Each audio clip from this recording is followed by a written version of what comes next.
The 2019 Design Indaba Conference and Expo saw about 40 creatives from all over the world take to the stage to inspire and challenge existing ideas around design and design thinking.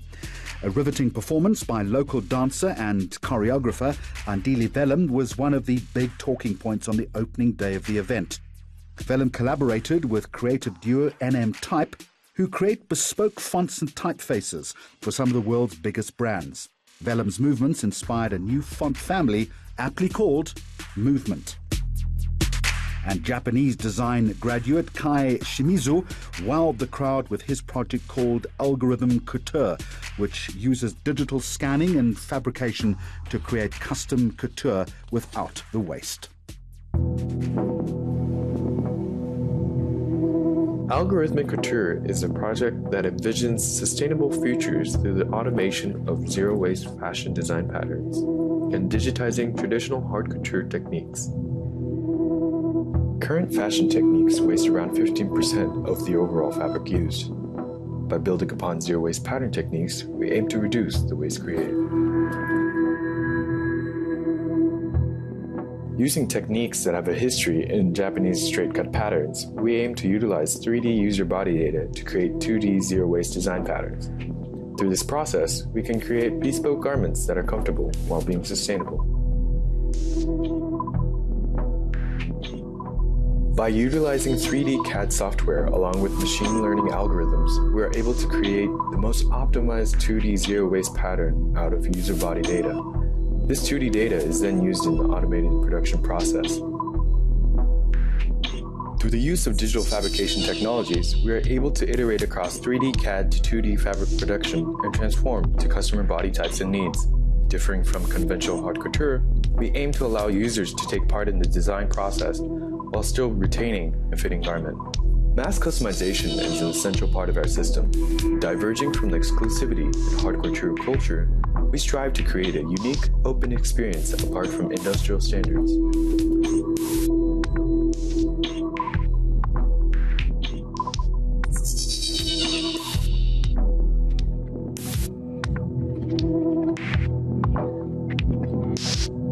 Through our service, we aim to substantially reduce waste and energy used throughout the creative process in the fashion industry. With the rapid growth of technological innovations, we can now look back to the 19th century in a different light. Haute couture is coming back in a more ethical and sustainable way.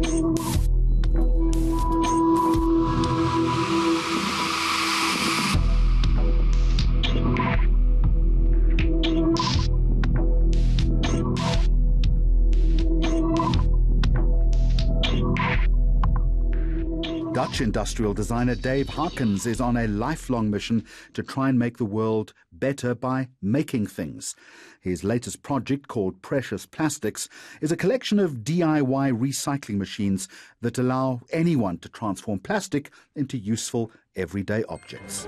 This bottle is made from plastic. Actually, a lot of things we have are made from plastic.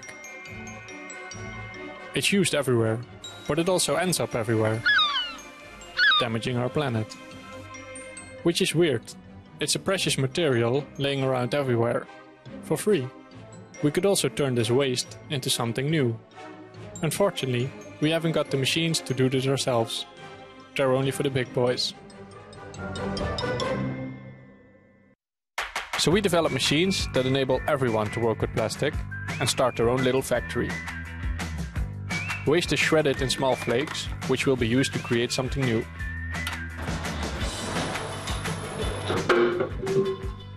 You can work freely with your hands, or make your own molds to set up a small production. It's like being a craftsman in plastic. Love the space you recycle colors, or keep it plain simple. You can create little containers and pots, make your own functional tools, or use them to create new raw material. Now you can turn plastic waste into something valuable. We love to see plastic getting recycled all over the world, so we share the blueprints of these machines online, but also step-by-step instruction videos, lessons about plastic, tips and tricks, and useful templates. A complete package with everything you need to get started, ready to download. The machines are specifically designed using only basic tools and low-cost materials that are available in every corner of the world. and they are developed modular in different parts. In this way, you can always upgrade, repair and customize them, or even adapt them to your environment. Wherever you live, you should be able to build them yourself, or find a local handyman to help out. These machines allow everyone to create new things from plastic, set up a production, start a business and clean up the neighborhood. With this project, we want to try and boost plastic recycling by providing people the tools to get started. So this is all the basic information people need to start their own little recycle business anywhere in the world. And they can all download it for free. But in order for this to have an impact, we need to make sure that people actually know it's now possible and that they can just download and start. But we can't do this alone. This is why we need your help. By visiting our website, you can simply spread it around. Make sure it reaches your friends, uncle, neighbor, but also that farmer living somewhere in the middle of Africa. Your share might reach the right person, and altogether we can make sure it reaches every corner of the world. Once the information is spread, the recycling begins.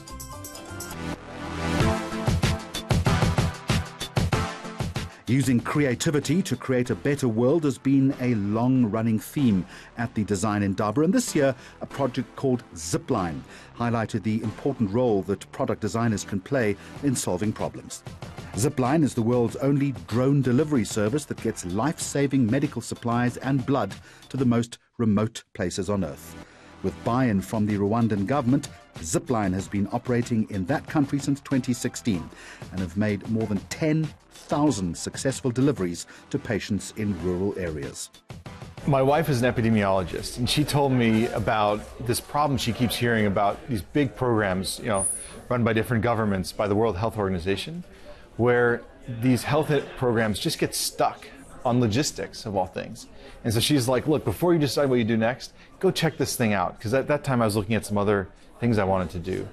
And within 4 months of traveling and really getting to know people who live this problem every day, we were literally meeting with presidents of countries. That's how we knew we were early onto a problem that really needed solving.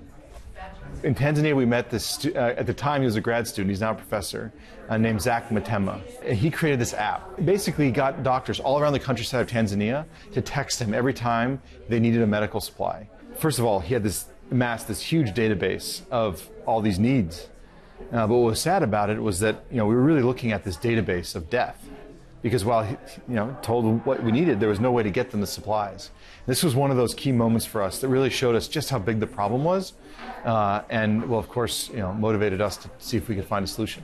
The problem comes from so many angles, right? Challenges in forecasting, challenges with dirt roads and lack of bridges, challenges with blood and vaccines requiring refrigeration. Of course, reliable electricity to reliably refrigerate, and that all comes together into this basically lack of stock. A doctor says, I know what to do, but I don't have the supply.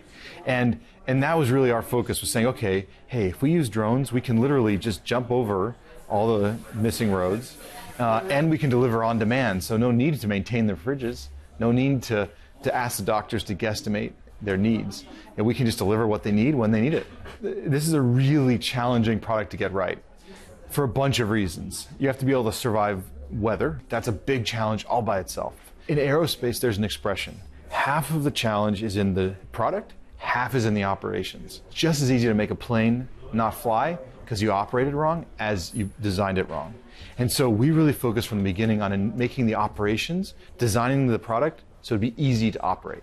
And those teams, like the teams that we just met in Rwanda, they have to be focused on getting the right supplies to the doctors, not the technology complication.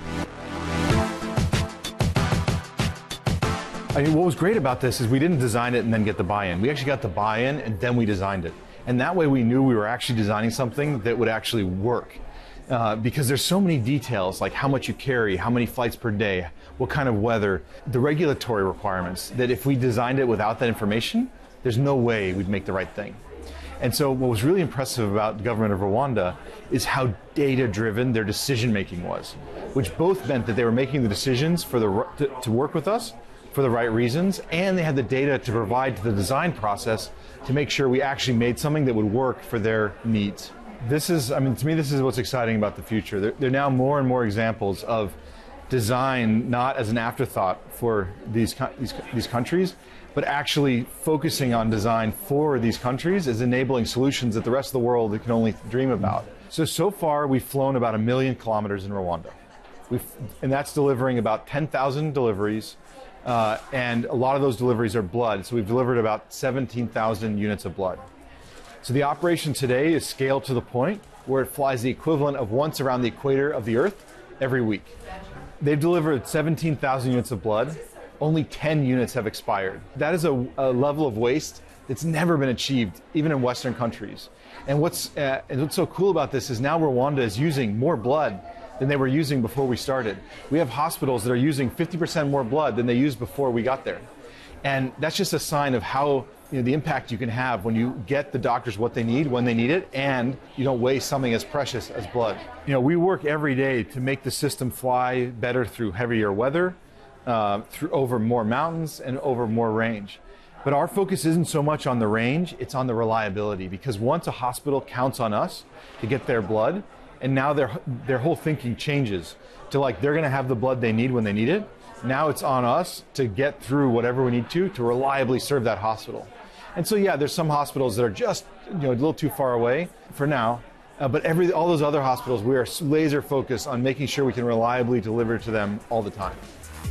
Coming up, the most beautiful object in South Africa, as voted by you, and how this iconic costume became a symbol of protest the world over.